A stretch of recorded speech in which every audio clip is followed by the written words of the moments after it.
Gibutyag ni Police Major Bernard Francia Jr. Hepe sa Maitom Sarangani Province nga nakabut na sa batang biktima nga namatay sa sunog ang hustisya. Sa nahitabo kaniya, human nasikop na ang gitudlong sospek sa maong insidente. Ito pong taong ito ay may kasong arson under PD 1613 with no bail bond recommended. Kung matatandaan niyo po, yun po yung kaso na nasunog ang bahay na may batang namatay. Opo, siya po yung suspect. So dahil po ang ating kapulisan ay talagang continuous po yung pagpusot natin ng justice doon sa nangyari sa bata, ay we were able to arrest the said person. Kahibaluan nga napalgang nasunog ang bata sa ilang panimalay sa Maitom Sarangani Province kaniadtong Abril ni kasamtangang tuig. Dugang ni Francia Jr.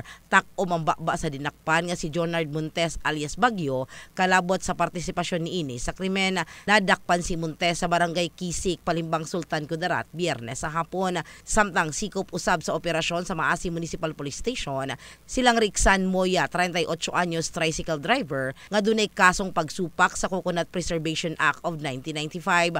Wala usab makaikya sa kamot sa balaod si Ronel Matambo alias Nico, 28 anyos, laborer. Human gisilbi sa mga pulis ang warrant of arrest sa kasong pagpanglugos. Asa walay piyansa nga girekomenda ang korte.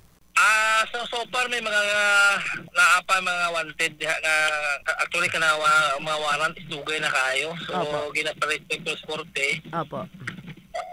Patapos may mga bagong warrant na maabutay, siyempre kasi natin makuhan manggot usahay, may mga complainant. So pagpile kaso, ginahulat pa nato ka magawa sa warrant niya. Pero sa karon may mga warrant kami diha nga existence, so under monitoring gyapon. In the heart of changing lives. Kini sa Brigada Richel Gubalani, sa Brigada News Jensen.